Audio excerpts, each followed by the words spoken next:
وأشهد أن سيدنا ونبينا محمدا عبده ورسوله لا نبي بعده. اللهم فصل وسلم وبارك على هذا النبي الكريم وعلى آله وصحبه أجمعين، أما بعد.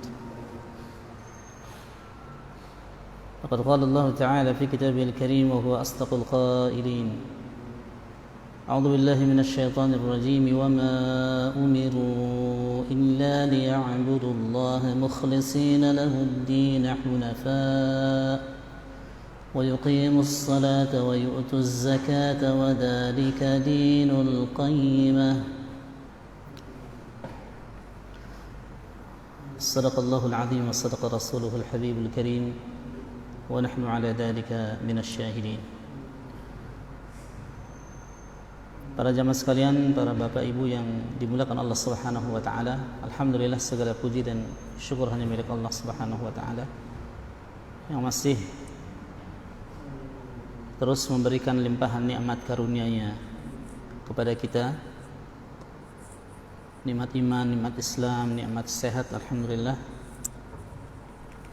hingga kita masih mampu tegak berdiri melaksanakan kewajiban kita kepada Allah Subhanahu wa taala, yang kita berdoa mudah-mudahan seluruh rangkaian kebaikan kita ini diterima oleh Allah Subhanahu wa taala. Kedua, salat dan salam tidak lupa kita sampaikan kepada junjungan kita, kepada suri tauladan kita Nabi besar Muhammad sallallahu alaihi wasallam, keluarganya, para sahabatnya, dan kepada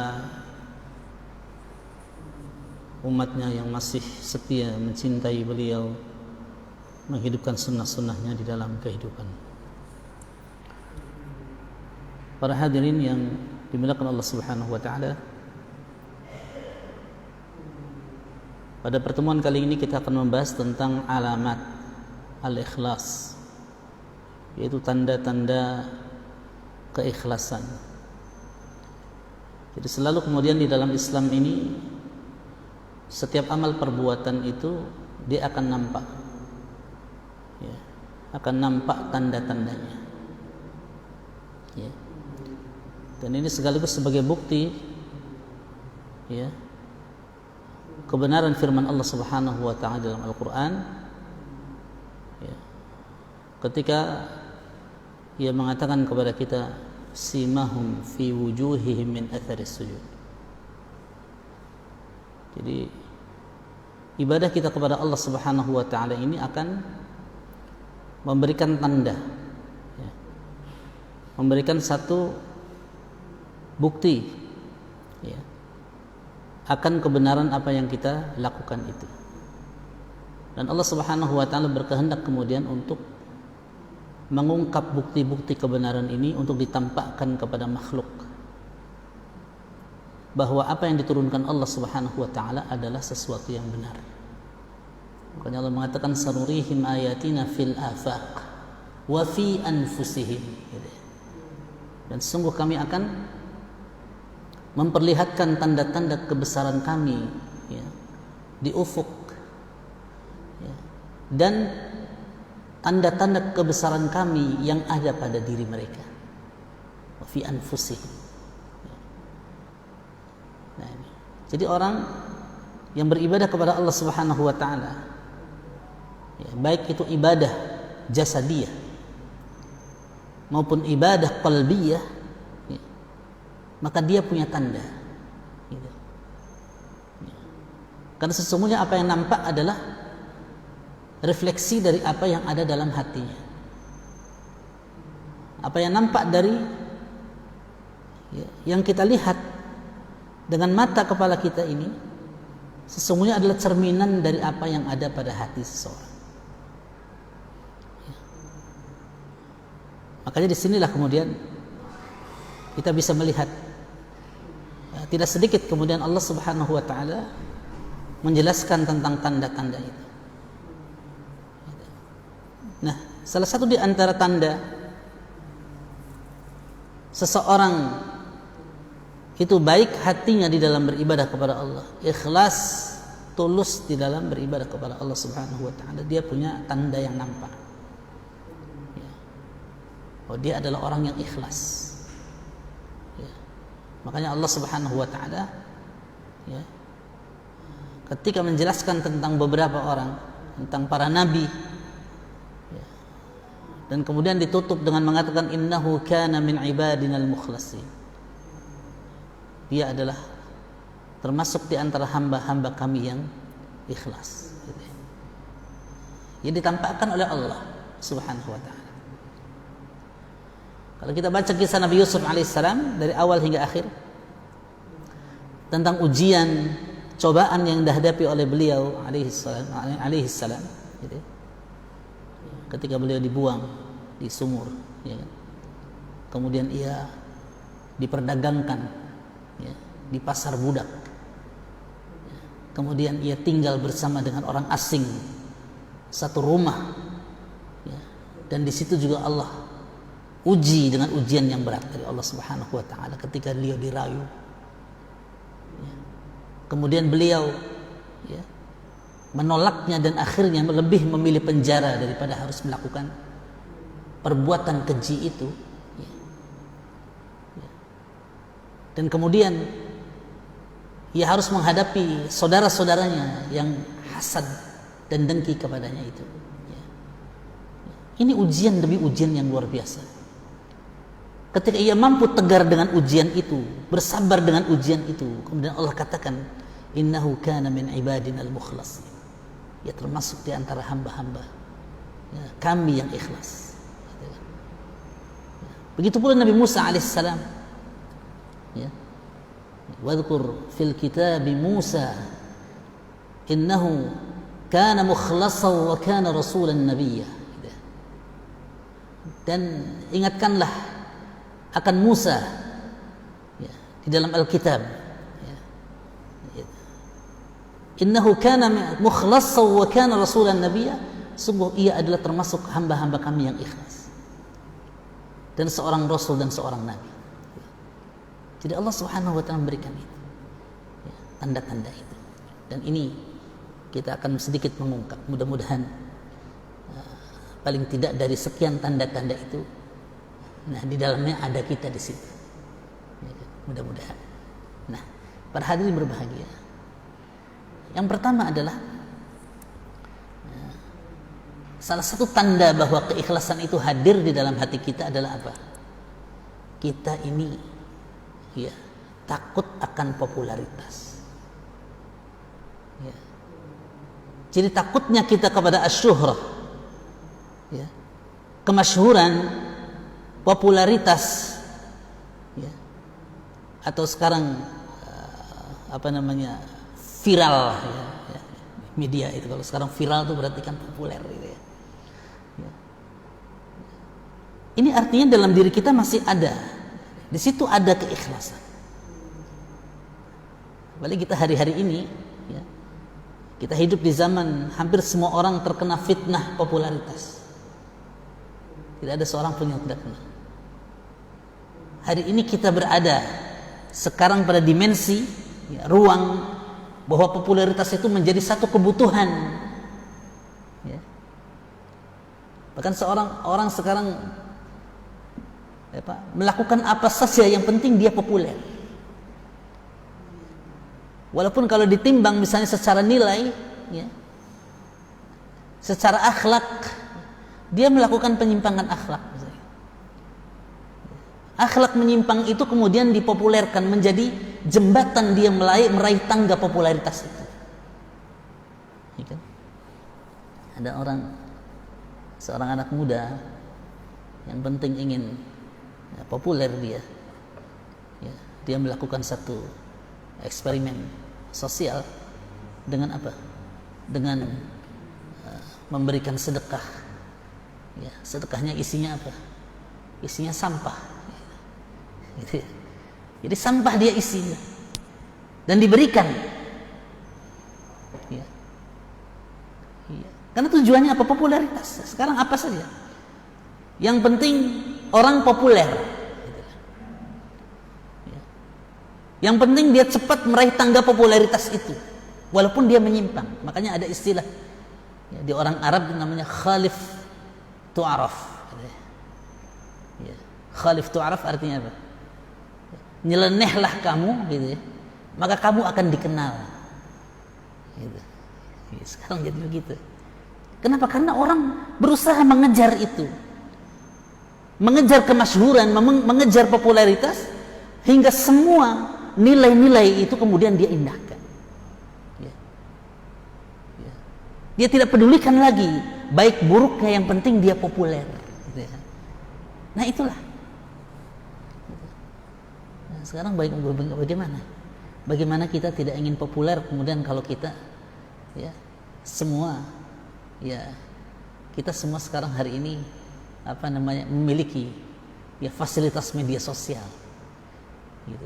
Ya walaupun saya yakin ada yang punya media sosial tapi dia niatnya tidak populer, tidak mau populer, ada juga gitu ya. Tetapi itu sesungguhnya adalah bagian dari itu.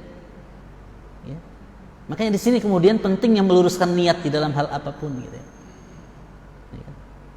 Sekarang dulu ada dai 1 juta umat gitu kan. Datang umatnya itu 1 juta orang gitu. Gitu kan. Sekarang seorang dai bisa ya ceramah bahkan di hadapan puluhan juta bahkan ratusan juta orang dengan menggunakan media sosial. Ya, efektivitas dia menyampaikan itu luar biasa. Memang itu. Ya kan? Kalau dulu orang datang berbondong-bondong menghadiri Kiai A, Kiai B ceramah gitu ya, atau Ustadz A, Ustadz B gitu. Dia datang gitu kan. Ya kadang-kadang efeknya cuma tadi kemasyhuran dalam konteks ya dia punya banyak pengikut kan begitu. Kalau sekarang di media sosial ya, orang bisa dilihat berapa subscribe-nya itu, ya kan? Berapa juta orang? Kalau juta sekarang sudah bisa dihitung. Berapa juta orang itu berapa pemasukan si A itu misalnya, ya kan? Jadi kalau subscribe-nya udah puluhan juta, ya itu sudah miliaran itu dia dapat dari apa?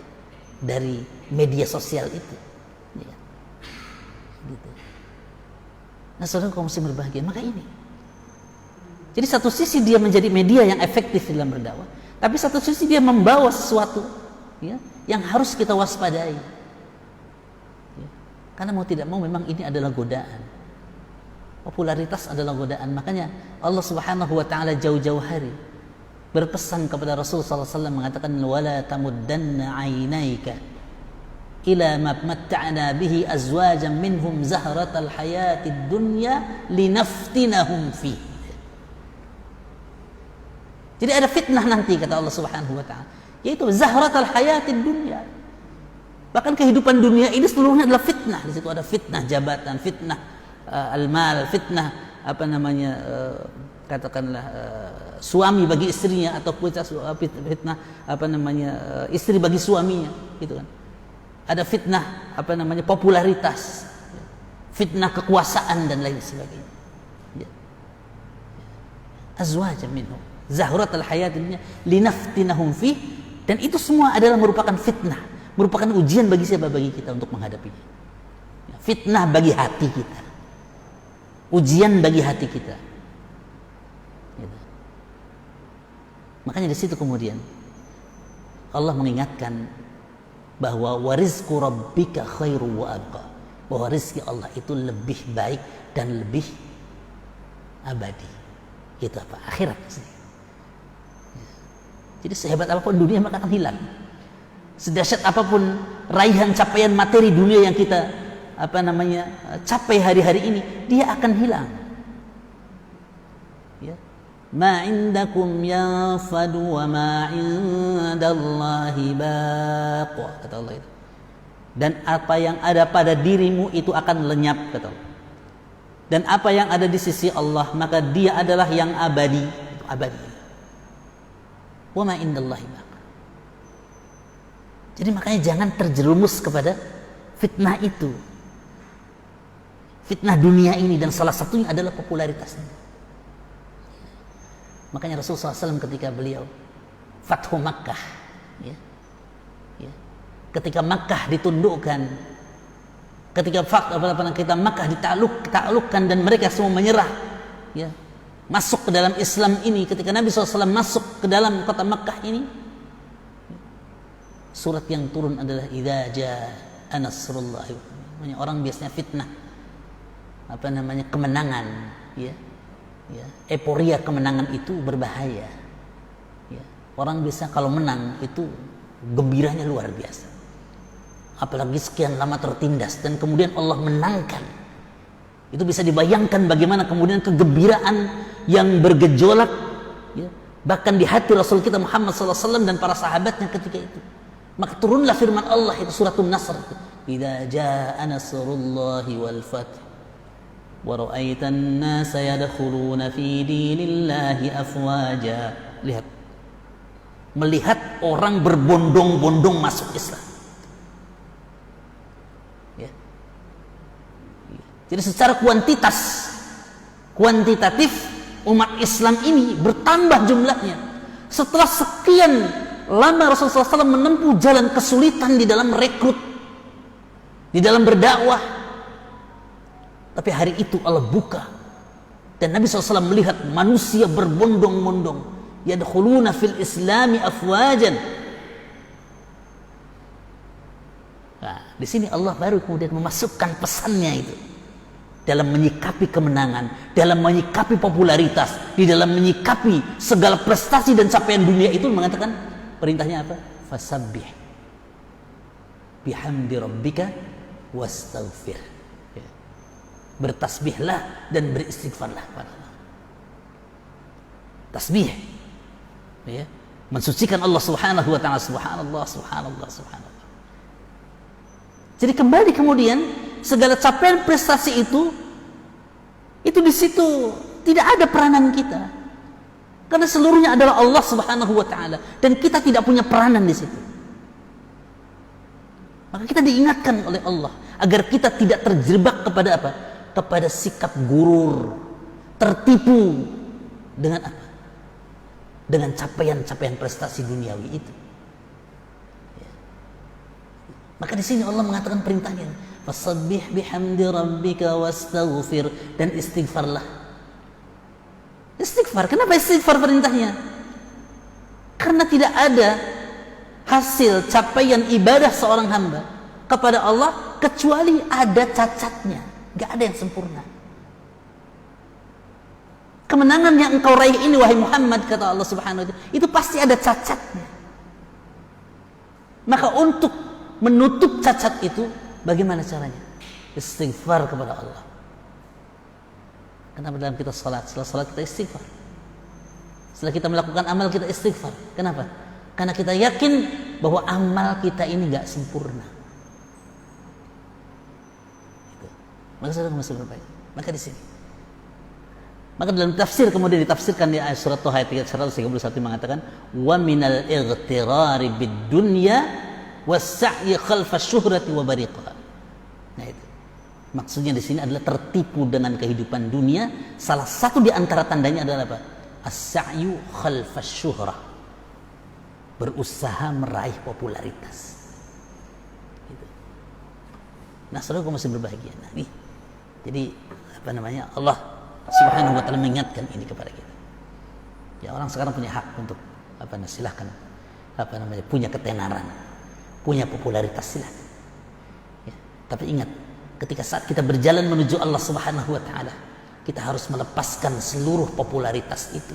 Kita harus tunduk patuh kepada Allah, harus melepaskan segala hal-hal yang menempel pada diri kita. Kita tunduk patuh, bahkan mungkin bisa jadi posisi kepala kita pada saat kita sujud itu lebih rendah daripada posisi pinggulnya.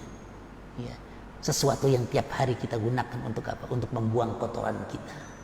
Betapa hinanya kita, betapa tidak berharganya diri kita di hadapan Allah Subhanahu wa taala. Kita lepaskan itu. Khalifah Abdul Malik bin Marwan, suatu saat beliau berhaji, ya. Kemudian ia kagum melihat jemaah haji yang makin hari makin membludak, ya. Kemudian ia berkata kepada seorang imam besar di situ yang sangat terkenal, Al-Imam Sufyan Ats-Tsauri, ya. Beliau mengatakan, wahai imam, lihat Ya. Prestasi, capaian pemerintahanku adalah apa? Mampu kemudian membuat orang membludak masuk Masjidil Haram, melakukan ibadah haji. Lihatlah mereka. Wah, luar biasa. Kagumnya luar biasa melihat jamaah haji yang luar biasa. Seorang khalifah namanya Abdul Malik bin Marwan. Lalu apa yang dikatakan oleh Imam Sufyan Tsauri? Wahai khalifah, jutaan orang yang datang hari ini menunaikan ibadah haji, mereka itulah yang akan menuntutmu nanti di akhirat. Jutaan orang yang hadir hari ini di Masjidil Haram untuk menunaikan ibadah haji, mereka itu yang akan menuntut tanggung jawab nanti di akhirat. Terdiam khalifah itu, nangis khalifah itu. Jadi kadang orang bisa bangga dengan popularitas, orang bisa bangga dengan follower, ya sekarang itu, dengan jutaan pengikut. Tapi ingat, mereka semua nanti akan menuntut kita. Jutaan orang itu, dia akan menuntut tanggung jawab kita di akhirat nanti, di hadapan Allah Subhanahu wa Ta'ala. Apalagi seorang pemimpin, ya, memimpin jutaan orang. Ya. Maka seorang pemimpin, ketika dia mencalonkan diri untuk memimpin sebuah negeri, maka kesadaran yang hidup harusnya adalah apa? Dia harus sadar bahwa jutaan orang yang dia minta dukungannya itu kelak akan meminta tanggung jawabnya nanti di akhirat. Nah, popularitas. Jadi salah satu di antara, kalau orang ada kita takut popularitas gitu ya, itu artinya tanda-tanda hati kita sehat, baik gitu. Gitu. Nah, saudara kaum muslimin bahagia. Ini yang pertama ya. Yang kedua adalah mengakui kekurangan diri. Ini. Kalau kita ini punya kekurangan, kita akui. Kita dengan legowo, dengan lapang dada mengakui kekurangan kita. Ya. Kalau salah, kita beristighfar kepada Allah, minta ampun kepada Allah. Cepat membuka diri kita, ya, untuk menerima apa? Kritik, ya, bahwa memang saya salah, gitu kan. Ya. Ini penting sekali. Dan ciri orang yang bertakwa kepada Allah adalah gitu. Kalau dia salah, dia langsung mengakui kesalahannya. Alladzina idza fa'alu fahishatan aw zalamu anfusahum dzakarullaha fastaghfaru lidzunubihim. Dan orang-orang bertakwa itu bukan orang yang sepi dari kesalahan, tidak. Ya. Orang yang tidak bersalah, tidak. Dia bersalah. Tapi cara dia menyikapi kesalahan itu apa? Dia langsung memperbaikinya dengan apa? Ingat kepada Allah, mohon ampun kepada Allah Subhanahu wa Ta'ala, mengakui kekurangan dirinya di hadapan Allah, bahkan di hadapan manusia. Boleh, silakan.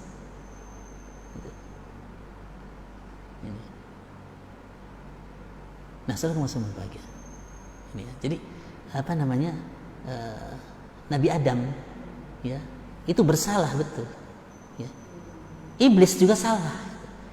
Cuman dua ini kan beda cara menyikapi kesalahan, ya.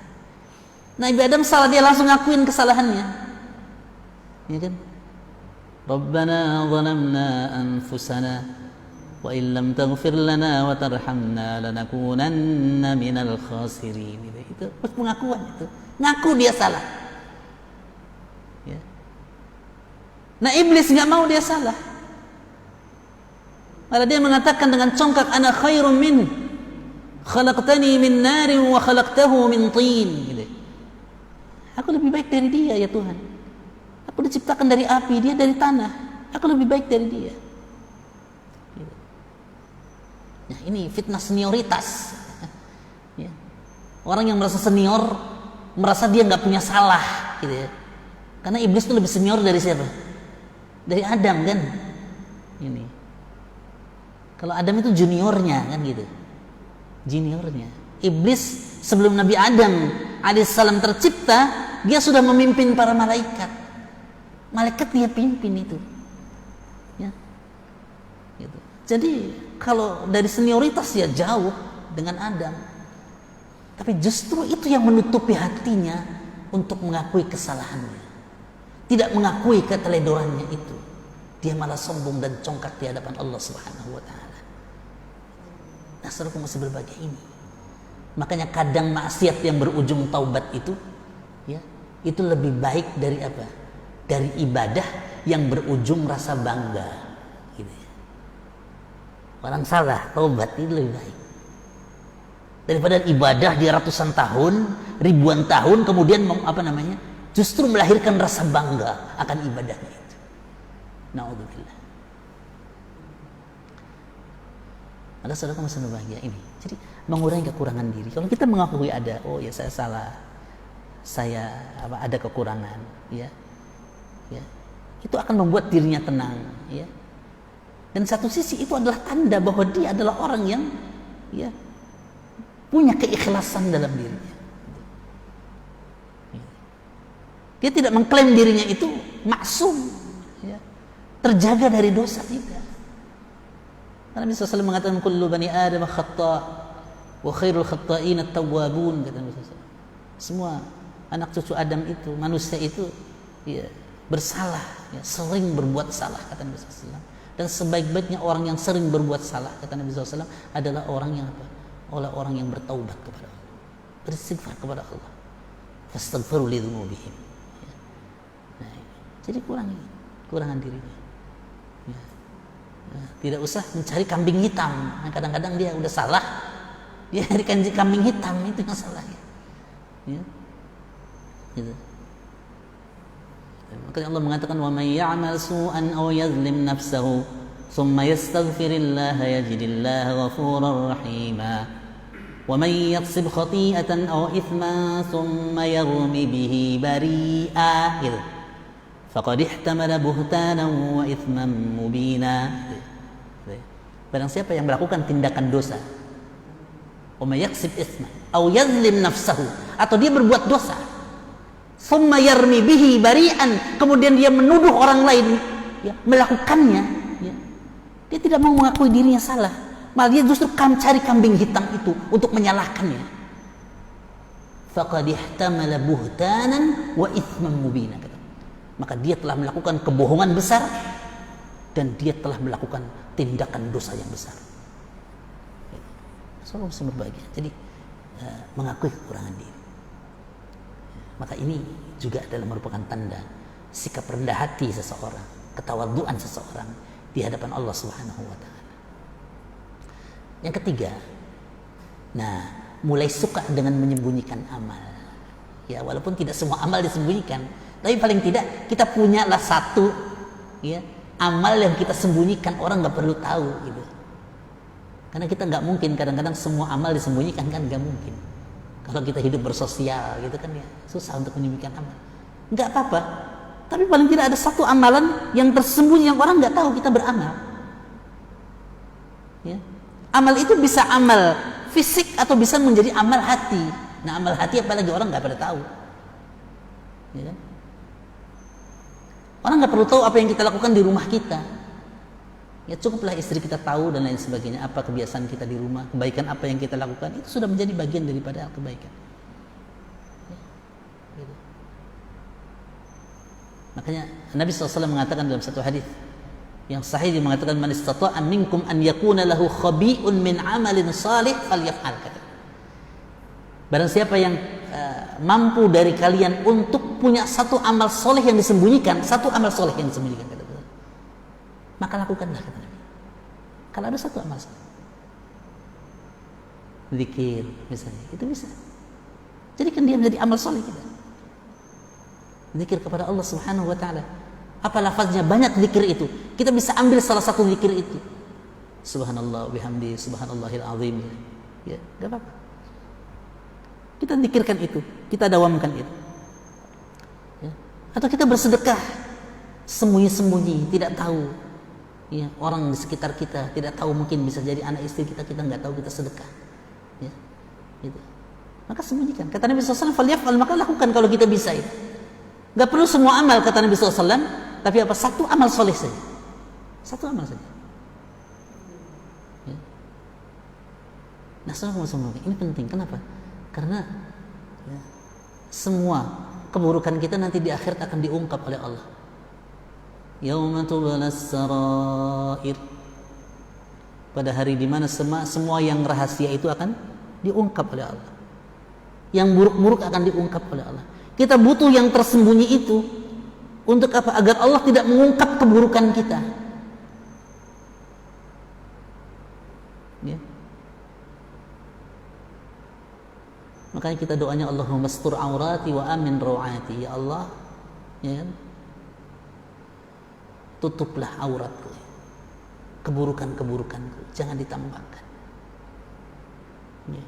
Alhamdulillah, maka syukuri hari-hari ini kita masih dilindungi oleh Allah, masih dijaga keburukan-keburukan kita dari mata manusia oleh Allah. Ini nikmat yang besar yang kadang orang jarang mensyukurinya. Ini syukur kita dari Allah SWT bahwa keburukan kita masih disembunyikan oleh Allah. Sekarang kita hidup di zaman hampir semua privasi kita ini sudah punya milik orang lain. Ya. Bahkan hal-hal yang rahasia yang punya kita saja kita ungkap ke publik, kita publish. Ya. Na'udzubillah. Dan orang bangga dengan keburukannya ketika dipublish. Ya. Na'udzubillah. Ya. Makanya jadilah ya, seperti akar pohon itu, yang dia nggak perlu tampil, ya, nggak perlu tampil akar itu kemana, ke atas, nggak perlu lah dia. Tapi dia sangat menentukan hidup matinya pohon itu dari akar itu. Tapi peranan akar itu tidak perlu tahu. Atau pondasi rumah kita, bangunan kita nggak perlu tahu. Ya. Yang menentukan sebuah bangunan mampu menahan beban berapa dan lain sebagainya, itu adalah pondasi.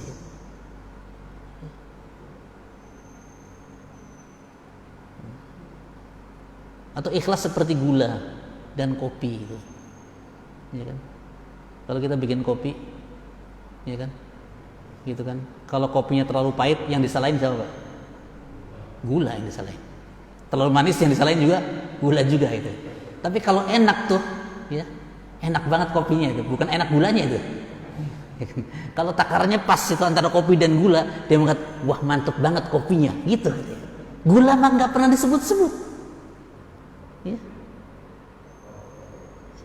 Gitu ya, ya gula dan kopi kan gitu. Ya, maka ikhlas banget gula itu, dan dia larut dia, nggak perlu kelihatan, tapi cukup dirasakan saja lah. Iya, ya itu keikhlasan kayak gitu. Jadi nggak perlu, ya dia larut, nggak perlu nampak gitu kan. Ya. Gitu. Iya. Kadang kalau sakit, ya kan. Kalau sakit, nah baru gula disalahkan, sakit gula namanya. Nah, gitu kan. Gitu kan. Kalau enak minum, gulanya hilang itu. Ya, gitu. Kalau sudah sakit, baru gula disalahkan. Sakit apa? Sakit gula. Nah gitu. Nah itu gula disalahin. Nah, salahin lagi gulanya. Gitu. Nah, gitu. Iya. Dulu Jenderal Maslamah, ya, Jenderal Maslamah ini adalah salah satu jenderalnya andalannya Khalifah Umar bin Khattab radhiyallahu anhu. Beliau termasuk salah satu jenderal yang menaklukkan salah satu benteng Persia di Nahawan ketika itu. Itu satu benteng Persia itu kuat banget, gak bisa didobrak, gak bisa dibuka. Hampir sebulan dikepung, tidak tunduk. Ya, Jenderal Maslamah sudah, ya Allah, ini gimana caranya? Ya. Bagaimana caranya ini? Maka dia punya strategi. Salah satu caranya adalah dengan melemparkan salah satu orang ini kemana? Ke dalam benteng itu. Dia dilempar dari dari luar benteng ke dalam benteng untuk menghabisi orang yang jaga di benteng itu, di pintu benteng itu. Cuman masalah siapa yang mau gitu. Baru ketika ditanyakan begitu, orang pada diam, gak ada yang mau. Ya. Seperti rapat tikus itu, ya kan gitu. Rapat tikus bagaimana caranya? Menundukkan si kucing itu kan gitu. Gitu. Ketika dikasih solusi, ya kalau gitu ya udah, gampang katanya gitu. Kalungin saja itu tali kemana ke leher kucing itu. Iya kan. Ketika ditanyakan, wah bagus sekali itu usul itu, dia bilang. Tapi siapa yang mengalungkan? Gak ada yang mau. Ya. Tapi tiba-tiba muncul orang yang dia pakai cadar, dia nggak mengenalkan diri. Dia mengatakan saya siap melakukannya. Ya. Akhirnya ketika dia siap, ya sudah. Dan dia nggak tahu karena dia pakai ini, pakai ikat kepala, dan dia nggak ada yang tahu, ya, kelihatan matanya saja, kayak ninja lah gitu ya. Gitu. Akhirnya dilempar orang ini ke dalam, ya, ke dalam langsung. Akhirnya pintu itu bisa dibuka. Dan dalam waktu singkat benteng itu kemudian bisa ditaklukkan. Ya. Akhirnya Jenderal Maslamah kemudian mencari-cari orang itu. Siapa orang itu? Siapa orang itu? Akhirnya dicari-cari. Akhirnya apa? Akhirnya datang. Ada seseorang yang datang kepada Jenderal Maslamah. Dia umumkan ketika itu siapa orang yang bercadar itu, katanya. Saya ingin ketemu. Gitu ya. Akhirnya orang ini, ada seseorang menjumpai atau katakanlah menjumpai Jenderal Maslamah dan mengatakan, wahai Jenderal, ya, ada orang yang ingin bertemu dengan engkau. Gitu. Tapi orang itu mengajukan 3 syarat kepadamu. Oh ya, siapa? Gitu. Ya, dia mengatakan, yang pertama jangan tanya namanya, jangan bertanya namanya. Ya. Yang kedua jangan tanya asalnya. Ya. Yang ketiga jangan pernah memberikan hadiah apapun kepadanya. Gitu. Gitu. Akhirnya apa? Akhirnya, iya boleh, saya setuju. Akhirnya apa? Akhirnya dia mengatakan, siapa orang itu? Atau orang itu mengatakan, saya orangnya. Gitu. Sampai saat ini orang ini dalam sejarah tidak pernah dikenal siapa. Punya kontribusi hebat, ya, kepada seorang jenderal, pada atasannya, tapi dia tidak mau dikenal. Nah inilah kadang-kadang sejarah itu banyak dipenuhi dengan orang-orang seperti ini. Dia tidak mau dikenal. Dia menyembunyikan dirinya. Kemudian yang keempat, tidak mempedulikan posisi depan, belakang, ya kan, di atas, di bawah, nggak jadi masalah. Ya kan? Kenapa? Karena orang ikhlas selalu berpikir kontribusi, bukan berpikir posisi. Apa yang bisa diberikan? Bukan dia bertanya di mana posisi saya. Bukan. Apa yang saya berikan? Makanya Khalid bin Walid, ya, ketika masa pemerintahan Khalifah Abu Bakar As-Siddiq, beliau memiliki tempat yang sangat terhormat sebagai jenderal perang. Hampir di semua medan perang jenderalnya Khalid bin Walid. Dan ia selalu menang dalam perang, gak ada pernah kalah. Dan salah satu prestasinya adalah memimpin pasukan untuk memerangi orang-orang murtad, ya, nabi palsu, ya, itu diperangi, ya, oleh Khalid bin Walid. Dan orang sangat terkenal ini, orang pandai perang dan ahli strategi perang, ya, luar biasa, ya. Maka dia disebut sebagai Saifullahil Maslul, dijuluki Rasulullah SAW sebagai pedang Allah yang terhunus, gitu kan. Tapi ketika pemerintahan beralih, Khalifah Abu Bakar As-Siddiq wafat, digantikan oleh Umar bin Khattab. Umar memecat Khalid bin Walid, digantikan oleh seorang jenderal baru, namanya siapa? Abu Ubaidah Ibnul Jarrah. Ya. Apakah Khalid sakit hati karena dipecat dari jabatan terhormatnya itu? Dia mengatakan, tidak, saya berperang bukan untuk Umar, tapi untuk Tuhannya Umar. Ya. Jadi keikhlasan itu. Apapun posisinya, dia akan memberikan kontribusi. Betapapun dia sekarang jadi prajurit biasa di medan laga, dipimpin oleh seorang jenderal yang baru, dia jadi prajurit biasa. Gitu. Maka Nabi SAW mengatakan, tuba li rajulin, kata Nabi SAW, tuba li abdin akhadha bi'anani farasi fi sabilillah as'asa ra'suhu mughbarrun qadamahu in kana fil hirasati kana fil hirasah wa in kana fis saqati kana fis saqah. Sungguh berbahagia seorang hamba yang berjihad di jalan Allah Subhanahu wa taala sampai apa? Peluh, ya, segala keringatnya membasahi dirinya sampai kemudian rambutnya acak-acakan begitu, ya, penuh dengan debu, ya, karena saking lamanya di lapangan dan medan jihad ketika itu, ya. Ketika dia tempatkan di bagian penjagaan dia jaga, ketika ditempatkan di bagian logistik dia bagian logistik, ya. Dia mau saja dengan penuh keikhlasan, dia tidak pernah menuntut untuk berada pada posisi-posisi tertentu, dan dia ikhlas. Maka Nabi mengatakan kepada kita, tuba li abdin, maka orang seperti ini adalah orang yang beruntung nanti akhir. Kenapa? Karena keikhlasan, ya. Masalah orang. Jadi berpikir kontribusi apapun itu, posisi kita dimanapun, yang kita pikirkan kontribusi kita apa, bukan posisi kita. Nah, itu adalah orang ikhlas. Gitu. Yang kelima, mendahulukan ridho Allah dari ridho manusia. Nah, ini berat ini. Karena tidak sedikit manusia ini di bawah bayang-bayang orang lain. Ya. Ya. Bila orang itu menuntun pada keridhaan Allah, itu sangat beruntung kita kalau orangnya baik. Ya. Tapi masalahnya kalau kita misalnya orang yang membayangi kehidupan kita itu punya kekuasaan untuk memaksa kita. Nah itu, kita dipaksa untuk melakukan maksiat misalnya. Untuk kufur kepada Allah Subhanahu wa taala. Alhamdulillah. Maka di sini tantangan untuk memilih Allah atau dia. Ridha Allah atau ridha orang yang membayangi kehidupan kita itu. Ya. Makanya Siti Masyidah itu ini contoh ketika dia harus memilih Allah, ya, dan rela dibakar hidup-hidup gitu ya,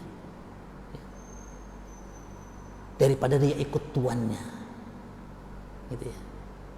Makanya nanti kalau orang membunuh orang, kemudian dia mengatakan itu atas perintah atasan saya, itu nggak ada alasan dia. Ya, naudzubillah. Makanya berbahaya. Maka saudara berbahagia di sini kemudian kita timbang. Memang ini pahit dan ini berat. Jangan sampai kita termasuk orang-orang yang dikatakan Allah yastakhfuna minan nas wa la yastakhfuna minallah. Ya kan? Gitu. Mereka lebih takut kepada manusia daripada takut kepada Allah Subhanahu wa ta'ala.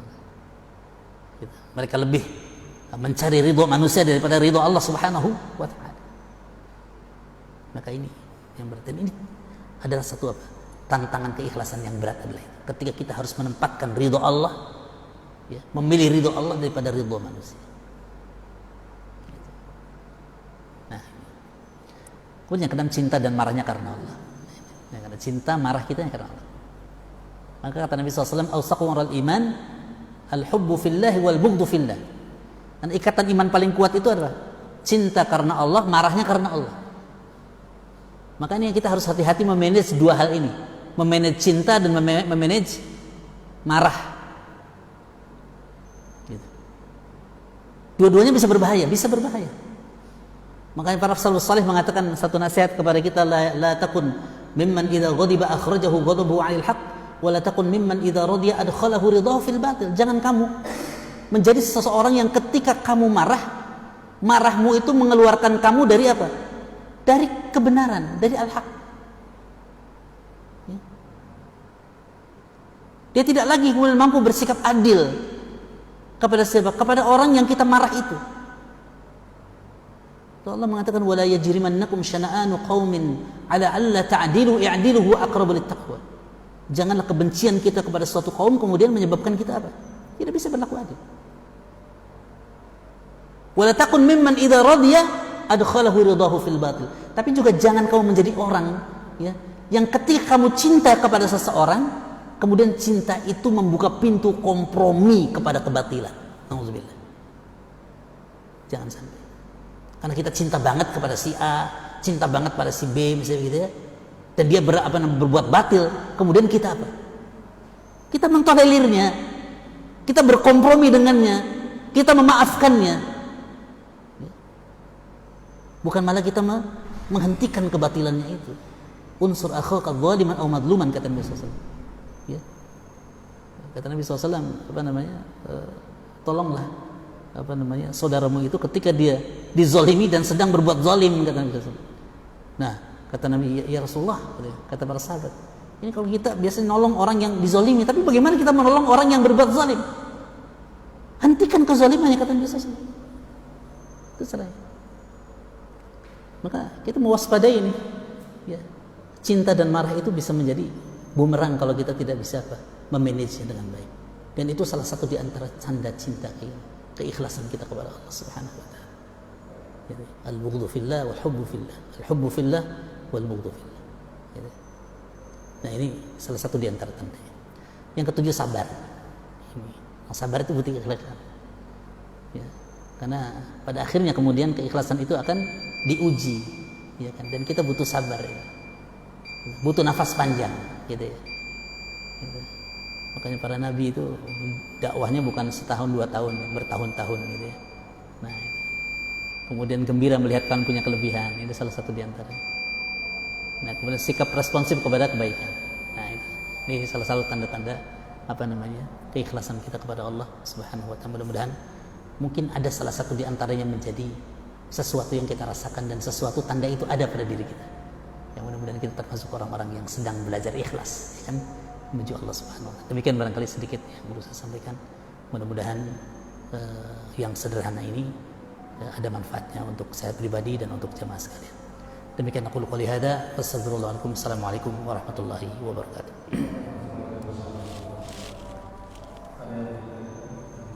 Silakan kalian.